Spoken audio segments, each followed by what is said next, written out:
ఒకప్పుడు ప్రేమను చూసి బంధాలు కలుపుకునేవారు. కానీ ఇప్పుడు డబ్బుని చూసి బంధాలు కలుపుకుంటున్నారు. జీవితంలో అందరికీ నచ్చినట్లు బ్రతకాలి అనుకుంటే మరో జన్మలో డబ్బుగా మాత్రమే పుట్టాలి.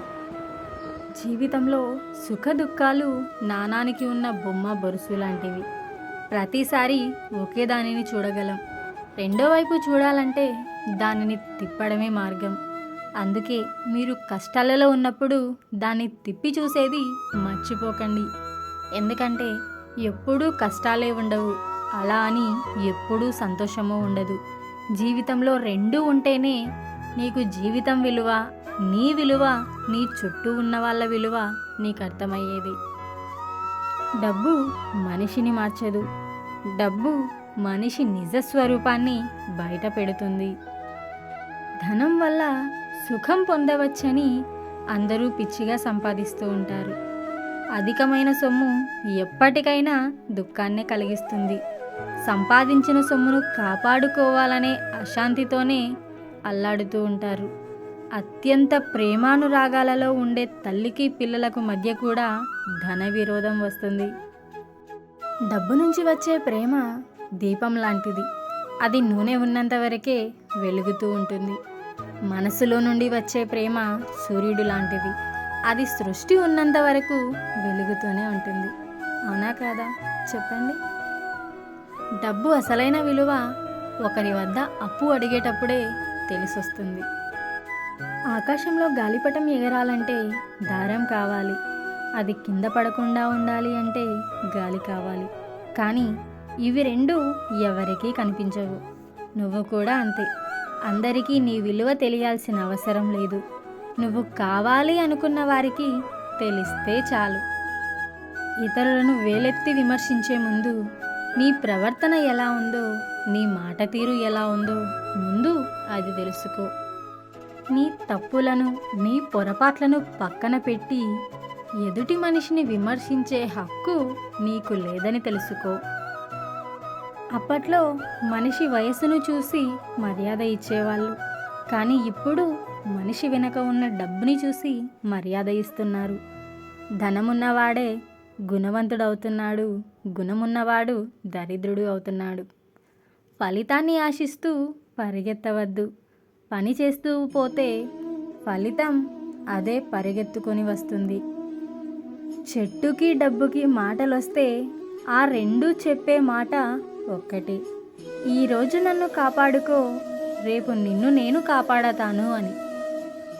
అవసరం ఉన్నా లేకున్నా ఎప్పుడూ ఒకేలా ఉండు. నటించే బంధాలు ఎప్పటికీ శాశ్వతం కావు. బిచ్చగాడైనా బలిసినవాడైనా పోరాడేది పైసల కోసమే. మరి తేడా ఎక్కడ వస్తుందంటే ఆ పైసలు ఒకరికి బ్రతుకునిస్తే ఇంకొకరికి బలుపునిస్తుంది. నిజాయితీగా ఉండు, కానీ నిందలు వేస్తే మాత్రం ఏడవకు. మౌనంగా ఉండు, కానీ అవతలి వాళ్ళు మాట అంటే మాత్రం ఏడవకు. నీ విలువ లేని చోట ఎప్పుడూ నోరు తెరవకు. అవసరం ఉన్న చోట ఖచ్చితంగా వాదించు. కోపంతో మాట్లాడితే గుణాన్ని కోల్పోతావు. అధికంగా మాట్లాడితే ప్రశాంతతని కోల్పోతావు. అనవసరంగా మాట్లాడితే అర్థాన్ని కోల్పోతావు. అనవసరంగా మాట్లాడితే అర్థాన్ని కోల్పోతావు. అహంకారంతో మాట్లాడితే ప్రేమను కోల్పోతావు. అబద్ధాలు మాట్లాడితే పేరుని కోల్పోతావు. ఆలోచించి మాట్లాడితే ప్రత్యేకతతో జీవిస్తావు.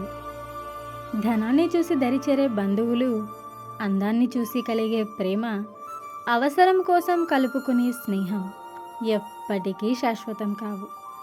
మన అనుకున్న వారి దగ్గర మనకు విలువ తగ్గినప్పుడు వారికి దూరం కావడమే మంచిది. ఎందుకంటే ఏ బంధమైనా మన అని మనం అనుకుంటే సరిపోదు. ఎదుటివారి కూడా మన అనుకున్నప్పుడే ఆ బంధం బలంగా ఉంటుంది. ఎంతమంది ఎంగిలి చేతులతో తడిసినా మనం పవిత్రంగా భావించే వస్తువు ఏదైనా ఉంది అంటే అది కేవలం డబ్బు మాత్రమే. అవునా కాదా చెప్పండి. ఎంత అందం ఉండి ఏం లాభం మంచి మనసు లేనప్పుడు? ఎంత డబ్బు ఉండి ఏం లాభం మంచి బుద్ధి లేనప్పుడు? ఎంత చదువు ఉండి ఏం లాభం మంచి సంస్కారం లేనప్పుడు? ఎంత పదవి ఉండి ఏం లాభం మంచివారన్న పేరు తెచ్చుకోనప్పుడు? ఎంత ఆస్తి ఉండి ఏం లాభం నా అనేవాళ్ళు నలుగురు పక్కన లేనప్పుడు? నడుస్తున్న కాళ్ళు మనకు ఎన్నో జీవిత పాఠాలు నేర్పిస్తాయి. ముందున్న కాలికి గర్వం లేదు, తాను ముందున్నానని. వెనక ఉన్న కాలికి అవమానం లేదు, తాను వెనకపడ్డానని. ఎందుకంటే ఆ రెండింటికి తెలుసు వాటి స్థానం క్షణాల్లో మారుతుందని. మన జీవితం కూడా అంతే మిత్రమా. మనకన్నా ముందు ఉన్న వాళ్ళను చూసి ఈర్ష్యపడడం, మనకన్నా వెనక ఉన్న వాళ్ళను చూసి గర్వపడడం, ఈ రెండు ప్రమాదకరమే. ఎందుకంటే అవి ఏ క్షణమైనా మారిపోవచ్చును. నీవు కోటి కోట్లకు వారసుడివైనా, కోట్లాధిపతివైనా ఊపిరి పోగానే ఊరవతల పారేస్తారని గుర్తుపెట్టుకో. అది చాలు. ఇష్టమున్న చోట కష్టం ఉంటుంది, కష్టమున్న చోట బాధ ఉంటుంది. బాధ కష్టం అర్థం చేసుకున్న చోట ప్రేమ ఉంటుంది. వీటన్నిటినీ అర్థం చేసుకునే మంచి మనసుంటే జీవితం అద్భుతంగా ఉంటుంది. అవునా కాదా చెప్పండి? కాలి కింద ఉంది కదా అని ధూళిని చులకనగా చూడకు. కంటిలో పడినప్పుడే తెలుస్తుంది దాని సత్తా ఏమిటో. 4 రోజుల బ్రతుకు కోసం నలుగురిని విమర్శిస్తావు. 3 వేళ్ళు నోట్లోకి వెళ్ళడానికి 7 లోకాలతో పోరాడతావు. చివరికి మిగిలేది బూడిదేనని తెలుసుకోలేక ఎందుకనో మరి ఆరాటపడుతుంటావు. ఈ సిద్ధాంతం ఆ సిద్ధాంతం అంటూ అలుపెరుగని పోరాటం చేస్తావు. ఇవన్నీ మిథ్య అని తెలుసుకొని బ్రతికిన 4 రోజులు 10 మంది మేలు కోరి కలిసిమెలిసి బ్రతకడమే కదా అసలైన విధానం. నోటికి ఇష్టం వచ్చినట్లు మాట్లాడే ముందు ఒక్కటి గుర్తుపెట్టుకో. మనం మాట్లాడిన మాటలు మనకి గుర్తుండకపోవచ్చు, కానీ విన్న ఆ వ్యక్తికి ఎప్పటికీ గుర్తుండిపోతాయి. ఎగతాళిగా నవ్వే వాళ్ళని నవ్వని, అసూయతో ఏడ్చే వాళ్ళని ఏడవనివ్వు. నువ్వు మాత్రం నీలాగే ఉండు. ఏదో ఒకరోజు ఆ నవ్విన వాళ్ళే, ఏడ్చిన వాళ్ళే నీ సహాయం కోసం నీ దగ్గరకు వస్తారు. ఇది మాత్రం ఖచ్చితంగా గుర్తుపెట్టుకో. కాలం ఎప్పుడూ ఒకేలా ఉండదు. నిన్ను ఏడ్పించే వాళ్ళకి ఏడవాల్సిన టైం వస్తుంది. కాస్త ఓపిక పట్టు, అంతే. ఎవరైనా నిన్ను బాధ పెట్టినా, నిన్ను ఇబ్బంది పెట్టినా, నిన్ను ఏడిపించినా వాళ్ళ మీద నువ్వు ప్రతీకారం తీర్చుకోవాల్సిన అవసరం లేదు. ఎందుకంటే కాలం ఎప్పుడూ ఒకేలా ఉండదు. వాళ్ళంతటా వాళ్ళే బాధపడే రోజు తప్పకుండా వస్తుంది. కాకపోతే కాస్త ఓపిక పట్టాలి, అంతే. ముక్కుసూటిగా ఉన్నది ఉన్నట్టు మాట్లాడి చూడు. నీ పక్కన ఒక్కడు ఉండడు. అన్నీ అబద్ధాలే చెబుతూ ఉన్నవి లేనివి కల్పించి చెప్పి చూడు. కల్పించి చెబుతూ మాట్లాడి చూడు. నీ చుట్టూ ఒక పెద్ద గుంపే ఉంటుంది. అబద్ధాలకు ఉన్న విలువ నిజానికి ఎప్పుడూ ఉండదు. కానీ నిజం ఎప్పుడూ కూడా కఠోరంగానే ఉంటుంది, కఠినంగానే ఉంటుంది. ఒక్కటి గుర్తుపెట్టుకో మిత్రమా, ఎంత కష్టమైనా, ఎన్ని ఇబ్బందులు వచ్చినా సరే ఎప్పటికీ కూడా నిజాన్ని మాత్రమే చెప్పు. ఒక్క అబద్ధం కూడా చెప్పకు. ఎందుకంటే ఒక అబద్ధం చెప్పడం మొదలు పెడితే దాన్ని కప్పిపుచ్చడానికి కొన్ని వేల అబద్ధాలు చెప్పవలసి వస్తుంది. ఎక్కువగా ఎవరిని నమ్మకు, మోసపోతావు. ఎవరి కోసమూ ఆలోచించకు, వాళ్ళకే అలుసైపోతావు. ఎక్కువ విలువ ఇవ్వకు, గౌరవాన్ని కోల్పోతావు. ఎవరినీ ప్రశ్నించకు, శత్రువు అవుతావు. ముందుగా నా వాళ్ళు అని ఆలోచించడం తగ్గించు. ఎవరి నుండి ఏదీ ఆశించకు. అప్పుడే నీ జీవితం బాగుంటుంది. ఆలోచన లేని స్పందన, అవగాహన లేని విమర్శ, సంపాదన లేని ఖర్చు, ప్రయత్నము లేని ఓటమి, వీటి వల్ల జీవితంలో అతి ముఖ్యమైన వాటిని కోల్పోవలసి వస్తుంది. గుర్తుపెట్టుకో. మీకు వ్యతిరేకంగా మాట్లాడే వారి మాటలని మౌనంగా వినండి.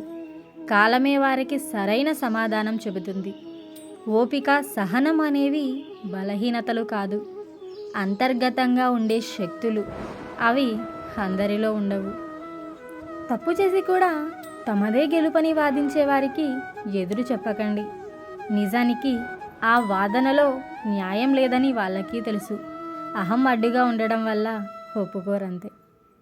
కలికాలంలో నిజాలు మాట్లాడేవాడే నీచుడు, అబద్ధాలు చెప్పేవాడే ఆప్తుడు, సహాయం చేసేవాడు సన్యాసి, నటించేవాడు నారాయణుడు, మోసాలు చేసేవాడు దేవుడు, కానీ నిజాయితీగా ఉండేవాడు ఎప్పుడూ కూడా ఒంటరివాడే.